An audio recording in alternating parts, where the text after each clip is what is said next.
ये है podcast show MS उबाच। आप सुन रहे हैं प्रेरणादायक कहानियां श्रृंखला। मैं हूं आपका दोस्त मनोज श्रीवास्तव। प्रेरणादायक कहानियां शक्तिशाली हैं, समझने में आसान और नैतिकता से भरपूर। ये कहानियां सच्ची हों या काल्पनिक, हमें सोचने को मजबूर जरूर करती हैं। इनमें से कई तो हमें निःशब्द कर देती हैं। तो आइए सुनते हैं। आज की कहानी है 99 का फेर। शोध, आलेख और स्वर मनोज श्रीवास्तव का है। एक सम्राट था, उसका एक नाई था। वह सम्राट की हजामत बनाता, मालिश करता। बदले में उसे 1 रुपया रोज मिलता था। यह सस्ते जमाने की बात है। सम्राट यह देखकर हैरान था कि 1 रुपये रोज में वह खूब खाता पीता है, मित्रों को भी खिलाता पिलाता, प्रसन्न और मस्त रहता था। रात जब सोता तो उसके पास 1 पैसा ना होता, फिर भी निश्चिंत होकर सो जाता। अगली सुबह सम्राट से फिर 1 रुपया मिल जाता। वह बहुत ही सुखी था। सम्राट को उससे ईर्ष्या होने लगी। उसके पास तो इतना कुछ था, फिर भी उदासी और चिंता का बोझ उसके सिर पर था। एक दिन सम्राट ने नाई से पूछा, तेरी प्रसन्नता का राज क्या है? 1 रुपए में तो इतना खुश कैसे रह लेता है? उसने कहा, सम्राट, मैं इतना बुद्धिमान नहीं, लेकिन जैसे आप मुझे खुश देखकर चकित हैं, वैसे ही मैं चकित हूं कि आपके दुखी होने का कारण क्या है। मेरे पास तो कुछ भी नहीं और मैं सुखी हूं। आपके पास तो सब कुछ है, फिर भी आप दुखी हैं। मैं प्रसन्न हूं क्योंकि प्रसन्न होना स्वाभाविक है, और होने को है ही क्या। सम्राट ने एक दिन अपने वजीर से कहा, इसका राज खोजना पड़ेगा। यह इतना प्रसन्न है कि मेरे मन में ईर्ष्या होने लगी है कि इससे बेहतर होता कि नाई ही होते। सम्राट होकर तो फंस गए। न रात में नींद है और न दिन में चैन। और तो और एक समस्या दूर होती है कि दूसरी खड़ी हो जाती है। वजीर बहुत ही होशियार था। सम्राट को परेशान देखकर बोला, आप चिंता ना करें, मैं उस नाई को ठीक कर दूंगा। सम्राट ने कहा, क्या करोगे? उसे डराना मारना नहीं। वजीर ने कहा, आप चिंता ना करें, मैं ऐसा कुछ नहीं करने वाला। बस उसे 99 के फेर में डाल दूंगा और वह आपसे भी ज्यादा परेशान हो जाएगा। आप बस 2-4 दिन इंतजार करें। सम्राट को कुछ समझ नहीं आया कि वजीर की योजना क्या है।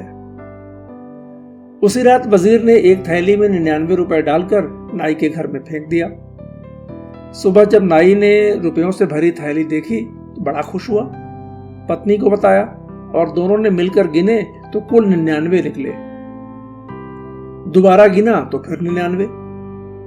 अब तो दोनों परेशान हो गए कि पूरे 100 होते तो कितना अच्छा होता। फिर दोनों ने तय किया कि आज उपवास करके सम्राट से जो 1 रुपया मिलेगा, इसे 100 पूरा कर लेंगे। एक ही दिन की तो बात है। नाई ने कभी बचत नहीं की थी, कभी इतना मिला ही नहीं कि बचत करता। 1 रुपया मिलता था, वो पर्याप्त था उसकी जरूरत के लिए। कल की उसने कभी चिंता ही ना की थी। आज पहली बार वह कल के चक्कर में फंस गया।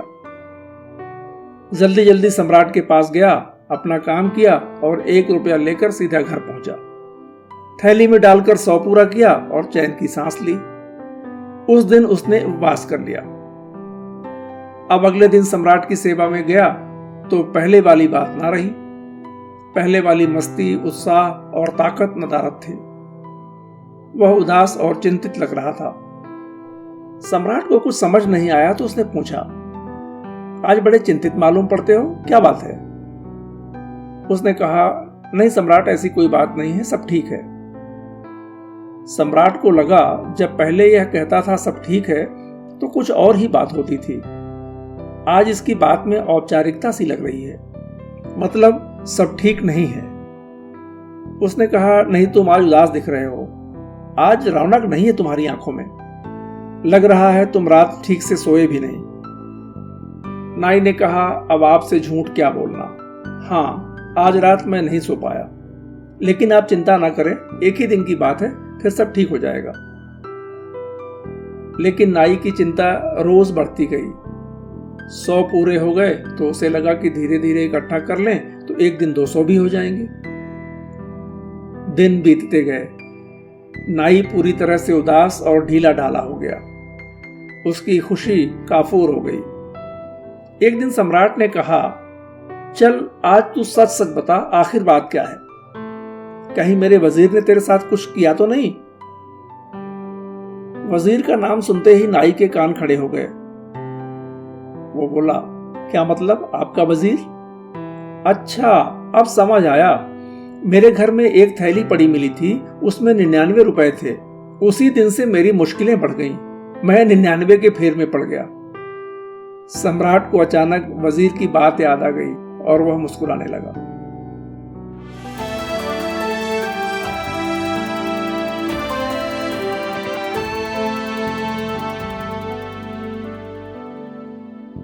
कहानी का सार यह है कि इस दुनिया में पर्याप्त से कहीं ज्यादा संपत्ति है, इतनी कि सभी लोग सुखी रह सकें, लेकिन कब्जा करने और इकट्ठा करने की ऐसी होड़ मची है कि यह असंभव है।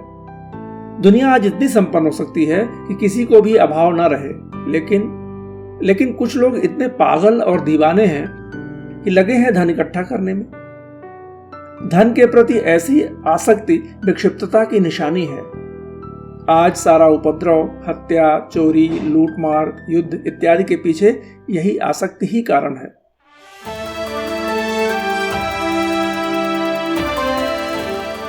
हमारा शो और कहानियां यदि आपको सार्थक और उपयोगी लगती हों तो इसे फॉलो और सब्सक्राइब करें, कमेंट करें और दोस्तों के साथ साझा करना ना भूलें। फिर मिलते हैं एक नई कहानी के साथ।